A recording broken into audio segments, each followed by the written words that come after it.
একজন স্বাভাবিক বয়সের মানুষের যদি আমরা বলি যে তাকে সারাদিনে কি ধরনের খাবার গ্রহণ করতে হবে, সেটা কিন্তু ডিপেন্ড করে তার হাইটের উপরে, তার বয়সের উপরে।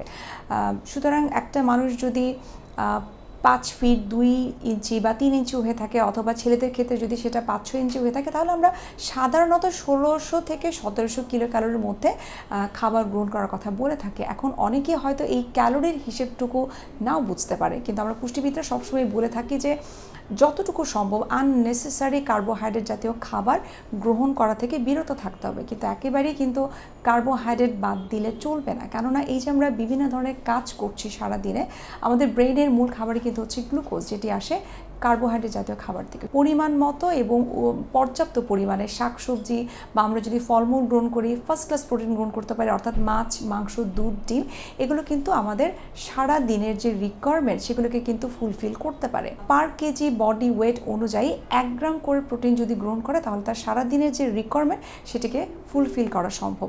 তবে এই ফার্স্ট ক্লাস প্রোটিনের পাশাপাশি আমরা অবশ্যই সেকেন্ড ক্লাস প্রোটিন নিতে পারি, যেমন বাদাম তারা নিতে পারে, বিভিন্ন ধরনের ডাল গ্রহণ করতে পারে। তবে এই যে ফার্স্ট ক্লাস প্রোটিনের কথা বলছি, উদ্ভিজ্জ প্রোটিনের কথা বলছি, এটি কিন্তু আসলে পার্সন টু পার্সন ভ্যারি করতে পারে। একটা স্বাভাবিক মানুষের জন্য ফার্স্ট ক্লাস প্রোটিন কিন্তু খুব একটা অসুবিধা কখনোই করবে না, কিন্তু যার কিডনি জনিত সমস্যা রয়েছে তাকে কিন্তু অবশ্যই প্রোটিনটাকে একটু রেস্ট্রিকশনের মধ্যে রাখতে হবে, এবং সেটাও একজন এক্সপার্ট ডায়েটিশিয়ানের সাথে পরামর্শ করে তারপরেই কিন্তু গ্রহণ করা উচিত। একজন সুস্থ স্বাভাবিক মানুষ সারাদিনে 2টো ফল খেতে পারে, কিন্তু যদি তার ডায়াবেটিস থাকে তাকে অবশ্যই কিন্তু 1টির বেশি ফল কখনোই আমরা খেতে বলি না। সুস্থ থাকার জন্য ফার্স্ট ক্লাস প্রোটিনের মধ্যে দুধ বা দইয়ের ভূমিকা কিন্তু অনেক বেশি গুরুত্বপূর্ণ, কেননা এখনকার বর্তমান যুগে কিন্তু আমরা সবথেকে বেশি দেখে থাকি যে তাদের শরীরে ভিটামিন ডি এর অভাব কিন্তু অনেক বেশি দেখা দেয়, কারণ আমরা পর্যাপ্ত পরিমাণে ক্যালসিয়াম এবং ভিটামিন ডি সমৃদ্ধ খাবার গ্রহণ করি না। সুতরাং সুস্থ থাকার পাশাপাশি